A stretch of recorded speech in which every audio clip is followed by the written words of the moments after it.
Okay, let's get started. We'll call to order the December meeting of the Traverse Bay Area Intermediate School District Board of Education. Dr. Segoric, would you call the roll, please? Certainly. Jim Carpenter. Here. Liz McKellar. Here. Nikki Brown. Here. Jim Shear. Here. Rachel Berge. Here. Jason Tank. Here. Joe Fisher. Here. All present. Thank you. Please join me in the Pledge of Allegiance. I pledge allegiance to the flag of the United States of America and to the republic for which it stands, one nation, under God, indivisible, with liberty and justice for all. Thank you. Need a motion to approve the agenda? I'll make the motion. I'll support. Is there discussion? All in favor say aye or wave into the screen. Aye. Aye. Welcome to the visitors that are joining us tonight, and glad to have you and hope you're staying safe. This is also the point in the meeting where we welcome public comment. Renee or Brandy, are there folks out there that would like to address the board tonight? President Fisher, we do have a number of guests, and I know Christina Trogan would like to address the board. And if there's anyone else after Christina, feel free to unmute yourself and speak. So let's start with Christina. Very well. Christina, welcome. You have the floor. We do have a policy. If you get into something beyond 3 minutes, I might say something, but I'll try not to step on you. Okay, so you have the floor, ma'am. Okay, thank you. Yeah, I'm Christina Trogan. I'm the support staff union president, and myself, along with Heather Halverson, Mike Williams, and Jody Rose, work with Dr. Segoric on the contract that you guys are going to vote on tonight. I just wanted to speak to the process, which was very collaborative, and for the first time, I really felt like we were all on the same page and had the same goals.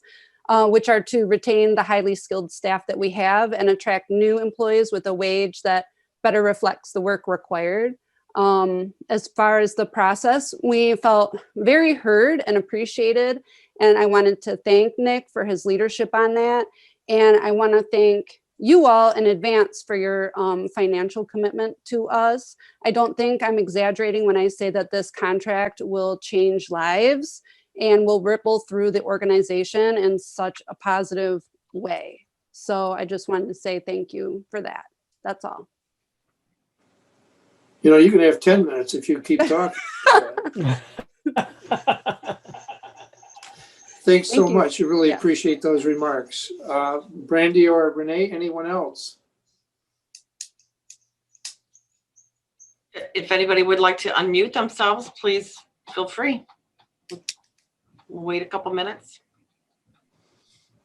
This is Jody Rose here. Hi, everybody. Hi, Jody. I just want to say as well, thank you. We feel very appreciated, and we know we are appreciated. This has been a very difficult time, of course. And I just wanted to say basically ditto to what Christina said. So I feel we have a great team overall. Thank you very much. Thank you. Appreciate that. I think the whole board does. It's good to hear that kind of thing. So we'll keep marching forward. Renee or Brandy, unless there's somebody else, I'm going to move on to the next item in the agenda. Sounds good. Let's see. Otis implementation update. Hi, Paul. Good to see you. And Matt, good to see you. So either of you have the floor, I guess. All right. So thanks, guys. I think we're getting a little feedback here. Maybe, yeah, there we go. Cool. So thank you, President Fisher. Just wanted to say thank you to everyone for giving us some time this evening. You know, the work that has gone on with Otis We're about a year and a half in, although I don't know that it's fair to, about half of that has been COVID time, which of course is going to come with a little asterisk. But if you'll permit me a short anecdote, I've only been in this position since July, but when Otis first came about, I was the superintendent at Benzie at that time. And I just want to tell you from the perspective of a local soup, I knew that we had something that was interesting and really potentially positive on our hands, because frankly, when we had the first round of training, as we went away from the Illuminate product, which had some limitations in what it could do compared to this product, when we moved over and started the training, I got immediate feedback from my leadership, the administrators in my district at that time, of a really positive nature, that, wow, this is something that's really got some amazing potential. And so that was kind of where my introduction was to it, long before I stepped into this role where I'm overseeing the department that's working with this. So I asked Paul to kind of compile, how we're doing and do a check-in. And when he presented me with the data, I approached Nick and said, I think this would be something worthy of letting the board know what's going on, because we have a significant investment into this product, and really pleased with what's going on. I think we're off to a good start. We've got some time, a ways to go, but I wanted to pass it over to Paul. He's put together a really good presentation to help orient the board around one of our major investments in this new product, Otis, which has become more important than ever around this time of COVID. But even post-COVID, I think we're going to find it's really a huge value add for our region. So, Paul, if you take it away, appreciate it, man. Thanks, Matt, for setting the stage. And can everyone see my presentation screen? Just to confirm. Thank you. My hope today is, in a relatively brief fashion, to provide you some evidence of implementation, to give you some anecdotes locally of what our LEA constituents think about implementation and how it's going, and then to wrap up with some next steps that we see that we're engaging in. So my hope is, if you would like to ask any questions or wonderies throughout the presentation, please feel free to do so. I appreciate the time this evening. So, but just to set the stage, my name is Paul Bauer, and I'm the Director of Systems Improvement and Evaluation. As Matt had referenced, we started this July 1st of last year. So we are just in the cusp of getting it going between two different waves of the pandemic. And so you'll hear some anecdotes about the implementation. First off, just to set the stage a little bit with what is this thing called Otis. Otis is a product that we're using across the 5 counties with all of our districts. It's a way to merge what has historically been a lot of siloed product or very separate products. And so districts throughout the instructional process were using very isolated pieces such as Google Classroom, Class Dojo, Tableau for visualizations. And what Otis has allowed us to do at a consortium level is to bring all of that into one umbrella to leverage our regional collaborative opportunities that we have based on the design. A couple of our key parts that are leveraged here across our 5 counties are things like the data warehouse. So data visualization and analytics has really become, as we have increased assessment capacity, expanded assessment protocols to now include like MKEO at the kindergarten level as a state assessment. We have more data that we're sitting on. And so to make that visually available so that data-based decisions can be made more efficiently, Otis allows us to do that. So these are just a few of the things that Otis can do for us and how we're leveraging them locally. In this slide, it's my attempt to bring out what has been fascinating about Otis implementation so far. As historically, when we've done regional implementations of something, there's a pretty first then next sequence that we go through an implementation. Otis has been very unique because there's been so many different ramps available for onboarding. So some of our districts needed a homeschool communication tool. Some of our districts needed an actual learning management system. Others of our districts just needed data visualizations. And so based on Otis and the way we've rolled it out, we've really been able to onboard districts based on what their need is to get them into the system to then expand the capacity and the use in the system. So these are just some of the ways that they're leveraged across the ISD.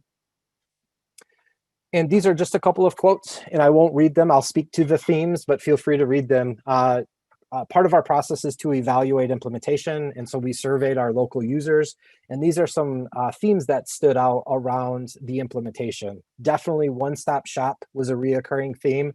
Students have a single sign-on, staff have a single sign-on. If any of you have experience with students in a pandemic right now, having a variety of Google Classrooms can be logistically difficult to manage as a parent. Otis allows parents to have one single sign-on and have access to all of their students' Google Meet calendars, assignments, assessments, and things like that. So that's definitely a big theme that emerged in the feedback. We're going to get into a little bit of the data before we get to the anecdotes. So to date, we're sitting about almost 220,000 logins have been used. And I was explaining to Matt a little bit that this is what I would consider an early indicator of implementation, that usership is a key piece that I would use to monitor, is it working and who's doing what with the platform. And what I found fascinating is we're sitting at about 180,000 student logins. The data is a little stale. It's about 2 weeks old, but it's relatively recent. So we've got about 180,000 student logins. And then we sit about 22,000 logins for staff and then less for administrators. Obviously, different size pools for each of those groups. So it does speak to a pretty high usership. But what gets interesting as we get into the data a little bit is I've separated out the top 5 districts, if you will, based on user density, so just sheer volume of usership. And we have Kalkaska, Mansalona, Traverse City, Buckley, and Elk Rapids are our top 5 user districts of the platform. And obviously Kalkaska may stick out visually to you because to date, they're sitting at almost 80,000 logins. I did not adjust for student population. I just wanted to show sheer volume because it speaks to some user pieces. But when we get into, but where's the rest of the region, on the left-hand side, apologize for the cutoff, that is Benzie. And so on the left-hand side is Benzie, and then through the right is our districts. We have usership across the ISD at different rates, but again, the trend seems to be pretty consistent that we have high usership of students in the platform, which is something historically has not been available to us because they were adult-centric programs. So students are in the platform using it as an LMS, as a communication device, and some of the other facets. Another interesting theme that emerged is year-over-year trends. And so to the point earlier, we talked about might pandemic have a negative effect on usership of the platform. What we've actually seen is a significant increase as districts have really sought to seek some level of stability in times of crisis. And so given the pandemic hit late spring of last year, we really saw intentional efforts by local district to begin to stabilize the mechanism that they're using for educational supports. And so you can see here in some of our top 5 districts, year-over-year trends are significantly more this calendar year than they were in the past year. And then the last data point I'll show you before we get into some anecdotes, and again, just a telling story for me, is a year-over-year trend around assignments. And this is really that student usership piece. The teal is last year, 2019 October. The blue is 2020 October of this year. And so it's just increasing the amount of usership in the platform. So heading into this, and we'll hope this works, I wanted to share a couple of anecdotes, but needed to figure out the timing piece. And so I chose just to record their anecdotes. So here are some of our local users and their perspective of Otis.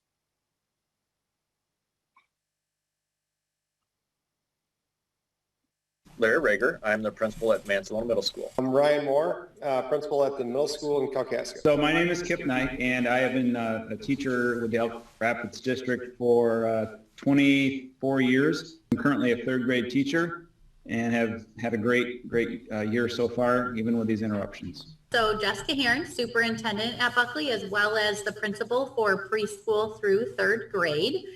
And we are using Otis preschool through 12th grade, which is one of the benefits of Otis, is you can use it for all grades. So something we're pretty excited about is our parent feedback was, I have a lot of kids in the district. We're a community that has big families, and we really want one system to check into. I don't understand why my preschoolers got this system, my kindergartners got this, my junior high students got this. Our parents really wanted one system for all kids, and that seems to be a feature that is a strength of Otis. So Otis has been our learning management system. I think it's been a pretty good transition from where we were, not really having anything that was uniform across the board. We had a lot of teachers that had robust Google Classrooms. We're using Otis right now with virtual as being the front door. That's where the kids are going to log into Otis, and then the teachers are using that to post the assignments and any announcements for the classrooms, and then the students use those postings to take them into the lessons that they have. So all teachers are required to post on Classboard. They use it to describe what's happening in the classroom that day. They have links to online texts, PowerPoints, support materials, Google Classroom, stuff like No-Red Ink, iReady, CPM resources. They also I have a lot of teachers that have, well, I have one teacher in particular, but some are getting on board, producing their own videos, and these lessons are posted daily on their Classboard that the students can link up to. Sure. So I use Otis as my learning management system. When we were in our first spring lockdown, I was reading as many articles as I could get my hands on. The ones that caught my eye were from Edutopia, TEDx, and so forth, and they just talked about the need to have, best you could, a universal learning management system, or an LMS. And subsequently, when Otis training came around, I thought this would be a great opportunity for our district K through 12. Feedback that we've gotten, the kids really like the class board feature, where they can go in and they can go in by class and see exactly what's being offered or what their requirements are for that day. And so we've had some good feedback on that. One of the functions of Otis that's a huge benefit is it's been able to target our PD to one system. So I don't have to talk about lots of different systems. So that's a helpful piece for teacher training. We are using it as a parent communication tool to get out information to parents. So it's helpful for that. We are using it as a data management system for assessments. We're also using it as a learning management system for our kindergarten through 12th grade. So students access their lessons if they're remote 100% through Otis. And if not, we still use it when we're face-to-face, which was the other part we liked about Otis, is you can use it whether you're remote or face-to-face. It's got some really great features. You can use in either environment, so then the students learn one system regardless of where they're sitting. It's starting this year. It was used pretty much across the board. So like at the middle school in particular, the classes were run through Otis. So when the kids are face-to-face, they were using Otis, using the board, using the links from the lessons to take them into Canvas, which is where the curriculum was housed. So in that aspect, it really helped when we've gone from face-to-face to distance learning. That transition's been about as seamless as we can make it right now. So my use of Otis has started with the training last spring, and I continue to explore it throughout the summer to learn as many different pieces of it as I could. We had students that went on the quarantine for 14 days and were able to keep up with their classwork. I had two teachers that were on quarantine for 14 days, and they happened to be two of my sort of early adopters. And one was somebody that had done a lot of video recordings, so she was continuing to work at home.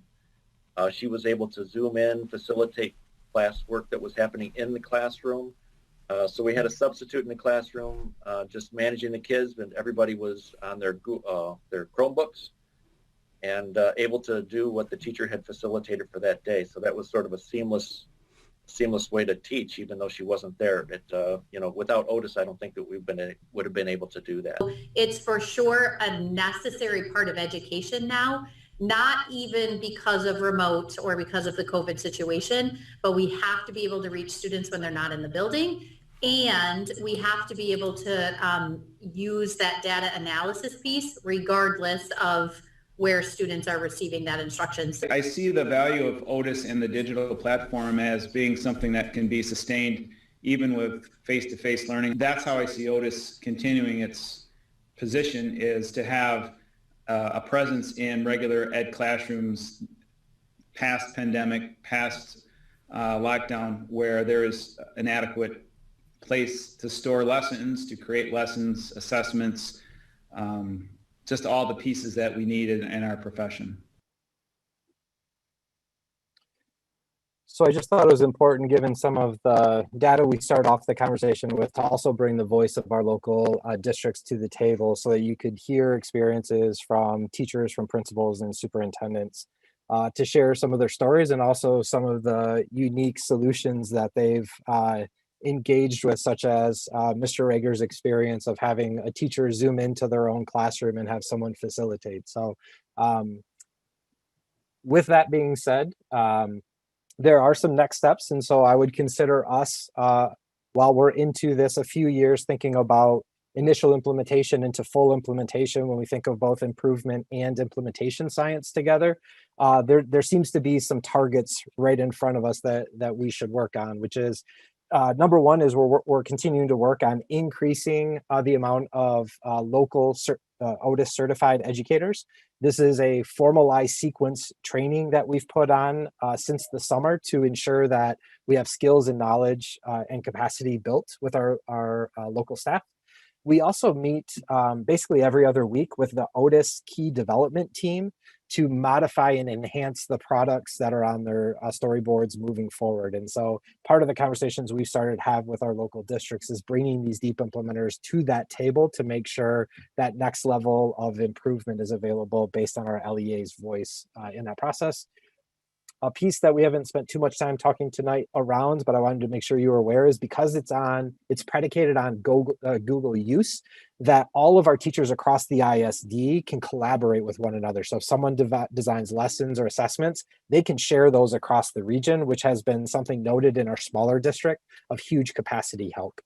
And then lastly, a big evolution that we're working on currently is knowing these predictable cadences of assessment that occur, helping build out our administrative dashboard. So when they log into the product, all of that relevant data based on today that needs to be there is brought to the forefront to save some of that effort that's required traditionally. So those are some of the next steps that we see in our journey.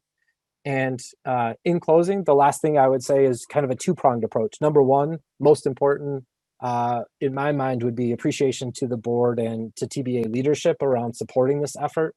This has been a huge lift, but also, as you can tell by the data set, a highly engaging process so far.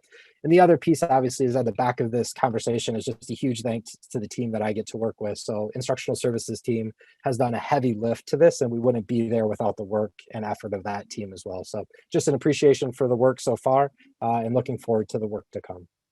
So Matt, back to you. Well, and again, big thanks to you, Paul. I know this has been a quite a lift, and obviously in circumstances that we didn't originally anticipate when this was undergone. So just glad to have the tool out there, and I would just echo, this has been a great lift on the part of a lot of people to make this happen. And we know we have a long way to go. It's by no means a finished implementation, but you know, I really feel like we're off on a good foot, and want to just make sure that you guys were updated.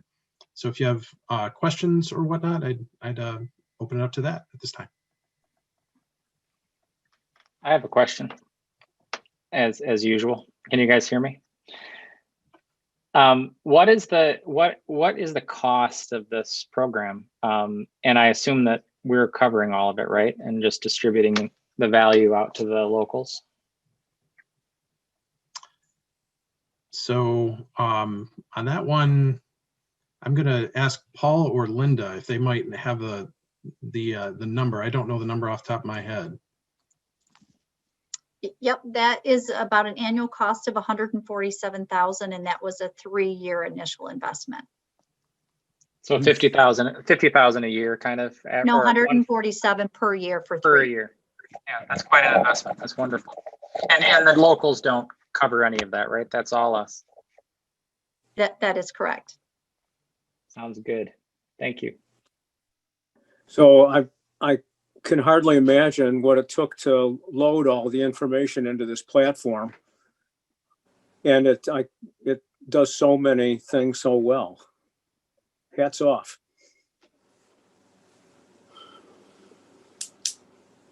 Anyone else? Paul and Matt, thanks very much for your effort tonight. Appreciate it. Thank you all. All right. Action items, the consent grouping, and the recommendation is to approve the consent grouping as presented. Is there a motion? I'd make the motion to approve the consent grouping as presented. Support. So motion and support. Is there discussion? Dr. Seglark, would you call the roll, please? Carpenter, Yes. McKellar, Yes. Brown, Yes. Shear, Yes. Berge, Yes. Tank, Yes. Fisher. Yes. Motion carries. Thank you. Item B, the general ed, special ed, and voc ed Michigan Works 2021 budget amendments. Linda Bilecki, please. Hi. Good evening, President Fisher, and thank you. For your consideration are the first amended budgets for the general education, special education, vocational education, and the Michigan Work Funds. The budgets that are before you reflect the most up-to-date estimates that support the programming needs of the district. At the time that we adopted our original budget, the state budget had not yet been finalized. That has now been finalized, and those revenue changes are built within the budget, as well as the full implementation of our new fund balance policy 6220. Okay, do we have a motion?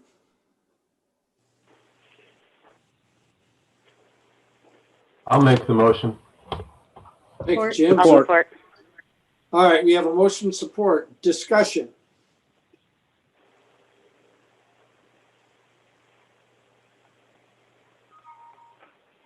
You're muted, Jason.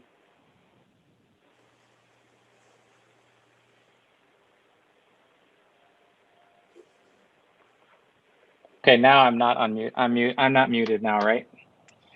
I can hear you Thank now. you.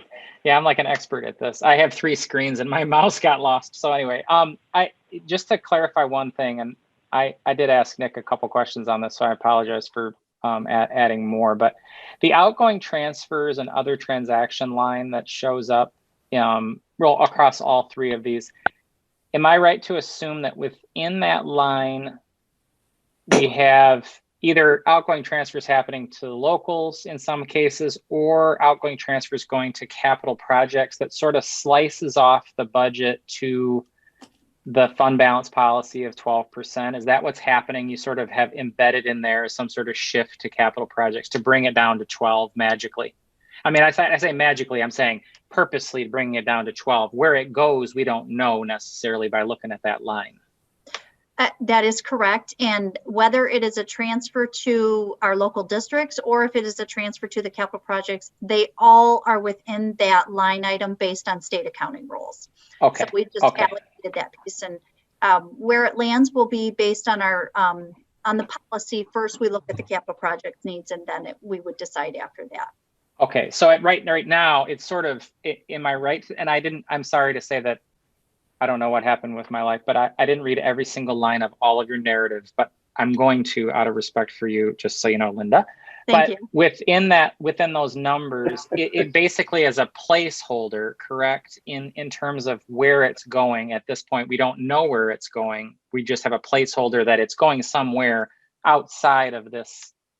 But I mean, within this budget, it's going to go somewhere and bring it down to 12%, right? So it wasn't embedded in your narrative where it was going.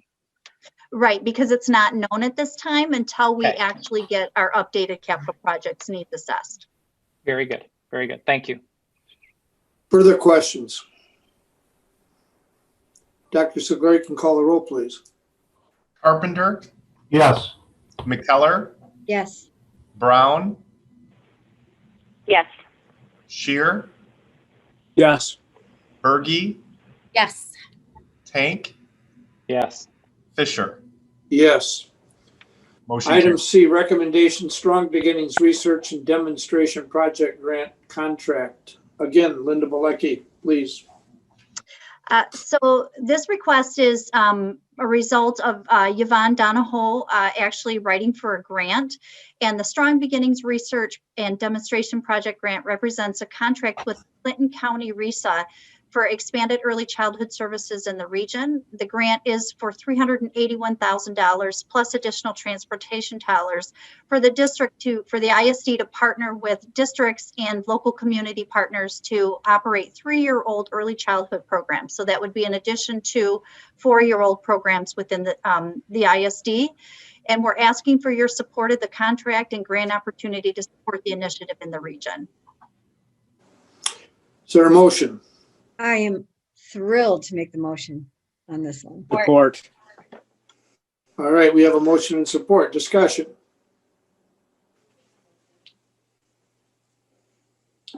Dr. Sigvart, would you call the roll, please? Carpenter, Yes. McKellar, Yes. Brown, Yes. Shear, Yes. Berge, Yes. Tank, Yes. Fisher. Yes. Motion carries. Thank you. Thank you. Item D, contract with United Way of Northwest Michigan. Dr. Sigvart? So before we look for action on this particular request, and it's a request to approve the contract with United Way of Northwest Michigan in the amount of $82,372 for January 1, 2021 to September 30th, 2021. I would just like to say that Traverse Connect has been and continues to be a tremendous friend and partner of the Great Start Collaborative of Traverse Bay. Through leading an incredible regional, state, and national advocacy around the importance of the investment of early childhood. You'll recall that partnership increased the funding for GSRP, as well as really raising the awareness of the importance of early childhood. We are so thankful for the partnership, the longstanding partnership with Traverse Connect. I want to thank Warren Call and his leadership, also Doug Luciani and his leadership for moving early childhood forward in our region. And we also want to recognize that Traverse Connect now has a vision and priority in a different way. They want to take a secondary support role for our Great Start Collaborative, and we will continue to work through together advocacy around this very important initiative. But we were able to engage Rotary Charities into and I want to thank Rotary Charities for helping support an investigation into a new partner. We're really excited to bring to you a partnership with United Way. I want to thank Seth Johnson and the United Way board for recognizing this exciting potential with this new partnership. And I am really excited that we'll be able to reach new heights with this partnership. So with that said, I'm looking for the board to support this contract approval. All right, need a motion. You got it right here. Support. I have a motion and support. Great. All right, discussion. Yeah, I have a question. So, and I should be more familiar with this, but I'm not quite. We're the fiscal agent on this? The money just flows through us, and then we just have now chosen a different partner to support the project or support the collaborative. That's the basics of it? Yes. What I Okay. would say is the fiscal agent, if you will, is that partner that we're recommending that we move forward with, and that's the United Way. I will say that 90% of the Great Start collaboratives within ISDs and educational service agencies are housed and run just within the ISD. We're fortunate that we have a unique relationship with our community partners, and that they want to recognize the importance of early childhood and partner with us. And so that's kind of where that sits. Okay, so what I guess I mean by fiscal agent, and maybe I've got the wrong phrase, is that this money that we have been granted through the 32P grant funding comes to us. We could take it and do it internally and hire our own people to be the collaborative. But what we're doing is we've been passing it along to other organizations, Traverse Connect, now United Way, to do the hiring. So the money flows through us. That's what I mean by the fiscal agent. We're the responsible conduit for the money. So it says here that Traverse Connect houses their offices and provides administrative support and programmatic support. What's happening now with that in light of this change to United Way? We're going to be working with United Way to make that transition. Traverse Connect has, as I said, been an incredible partner, and they're allowing us to continue until that full transition can be made completely. So they won't necessarily be housed in their Traverse Connect's offices? That's where these people have been? Correct. Okay, so they have a home to find still. The United Way folks are going to be working with us, and we're really talking about Mary Manor and Missy Smith, who I want to just give a shout out to. They've been incredible in this transition, and very excited about this new venture. Okay, thank you. Anyone else? Go ahead, Dr. Segura. Carpenter? Yes. McKellar? Yes. Brown? Yes. Shear? Yes. Berge? Yes. Tank? Yes. Fisher? Yes. Motion carries. Thank you. Thank you. Item E, approval of board policy 4225. Again, Dr. Segura. Yeah, this would be, we're looking for a second reading and approval of board policy 4225, highlighting remote work. Just one item of note, we updated the policy to allow for a little bit of a flexibility around supervisor approval when we are operating in-person instruction. The original policy said it's required that all employees participate in person if we are doing in-person instruction, and we're looking for a little bit of flexibility. There are some functions and roles within our ISD that we would be allowed to do remote work with supervisor approval. So with that small modification, we're looking for board adoption of this proposed policy. I'd make the motion to approve the board policy 4225. Thank you, Jim. Thank you. Who was that? Nikki? Liz. Liz? Okay. All right, discussion. Go ahead and call a roll, please. Carpenter? Yes. McKellar? Yes. Brown? Yes. Shear? Yes. Berge? Yes. Tank? Yes. Fisher? Yes. Motion carries. Thank you. Thank you. Item F, recommendation is rebranding implementation. Dr. Segura again. Thank you, President Fisher. As you are aware, the State Board of Education does have on their agenda in December for consideration and approval of our name change and identity rebranding efforts. I want to thank the board for their comments at an extensive work session where we researched this, and want to thank the committee members for all the time, energy, and effort that they put into leading this process. What's before you, if you recall, when we first hired Nielsen, they gave us a proposal for phases 1 through 3, which they have completed, and then also a proposal for phase 4, which was assistance in the full implementation of the name change. And we recognize that it's going to be a significant heavy lift over a long period of time. And so recognizing that, what we're doing is we're coming to you with a recommendation to approve phase 4 of their proposal and to assist us in the rebranding and implementation. So looking for approval on that. I'll make the motion.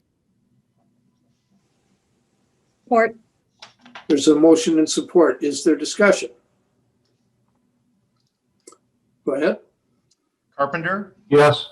McKellar, Yes. Brown, Yes.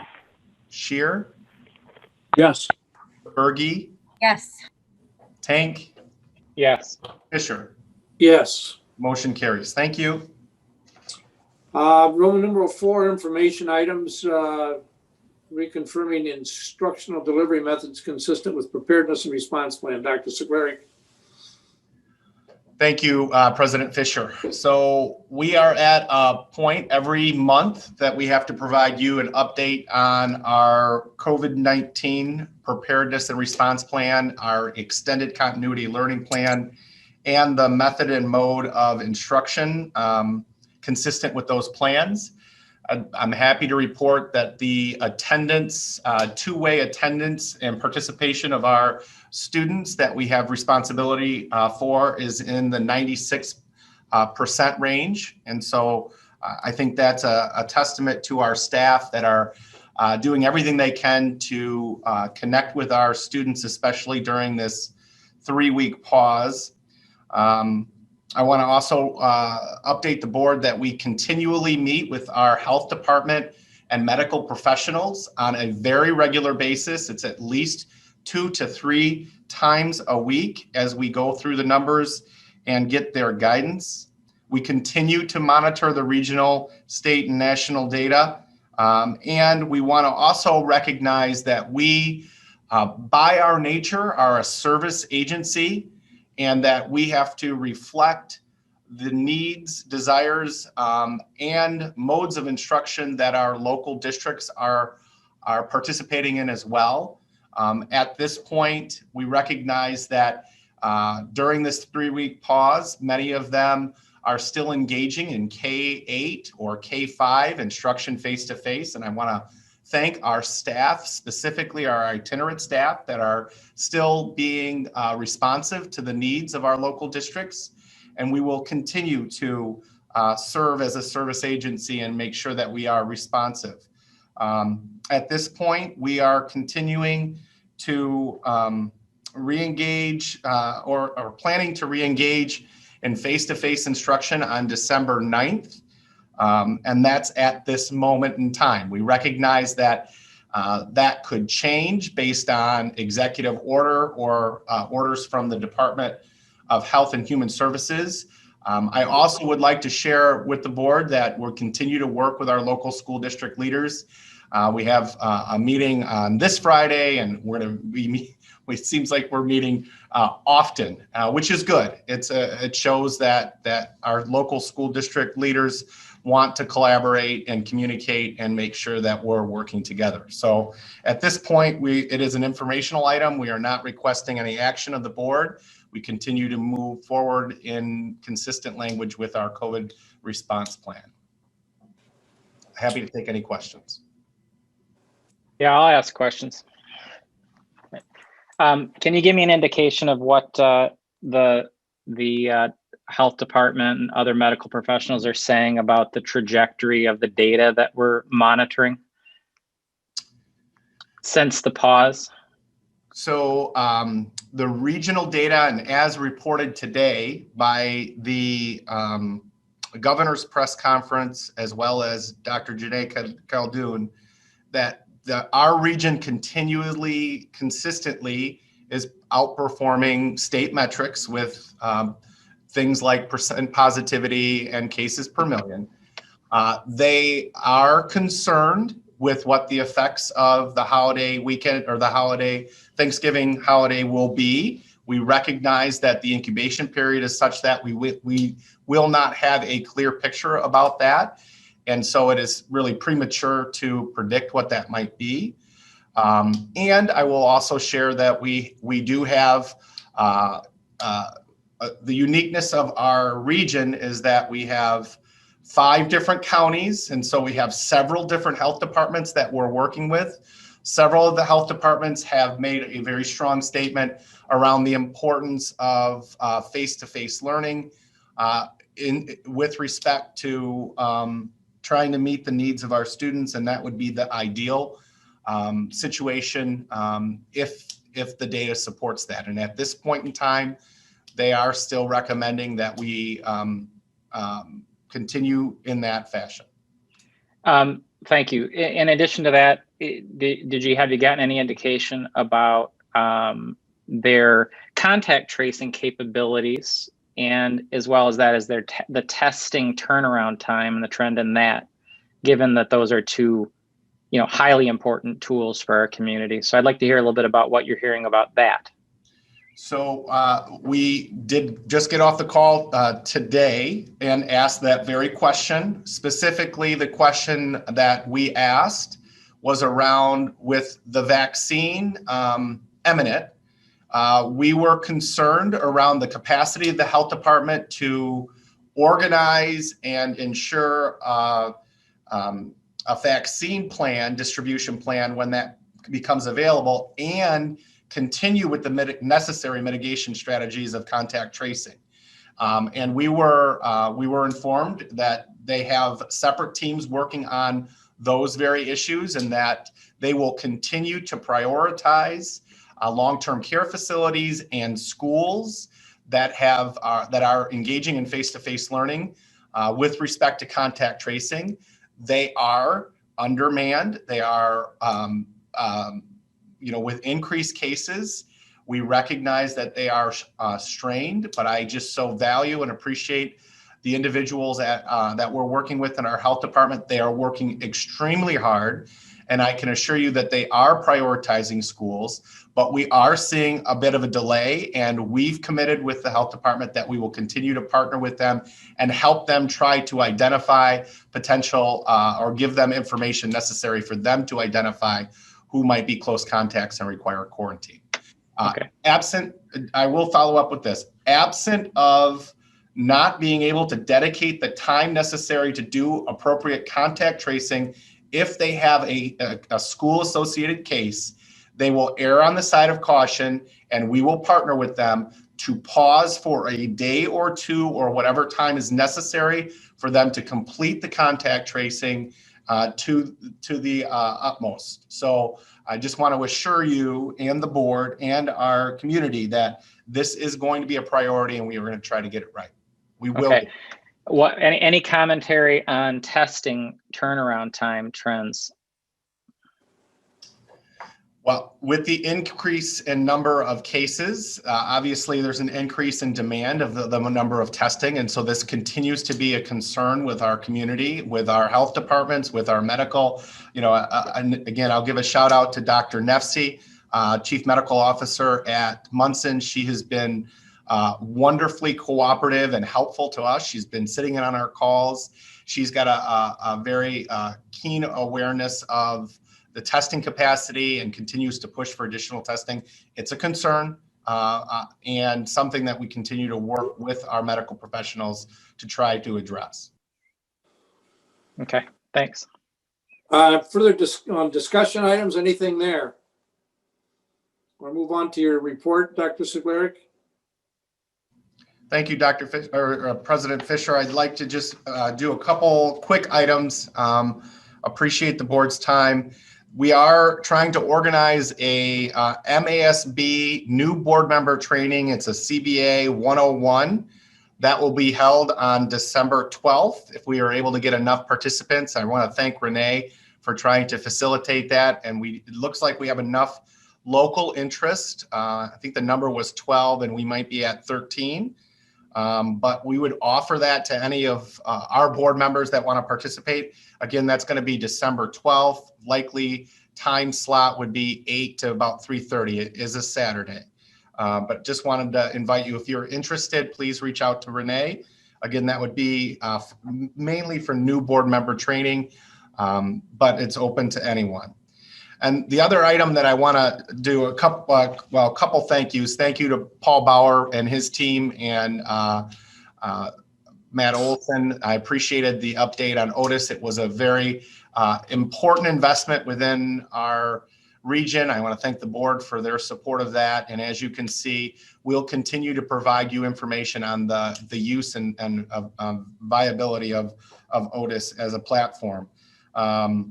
I do want to say that we are going to be going through a pretty extensive transition from board policies via Neola to our attorneys' adopted policies, which is Troon. They are condensing the policies into what would be essential and then moving other policies that were deemed by Troon non-essential to more the administrative guidelines. We're going to be coming to you with a full resolution to do a pretty significant shift over, likely in January. So we're going to start to communicate. I'm kind of giving you a heads up, maybe some winter break reading. We're going to start to be giving you some policies for your review so that we can make this transition. If you recall, our Neola board policy book, when printed out, was this thick. We're looking at cutting it to about a third.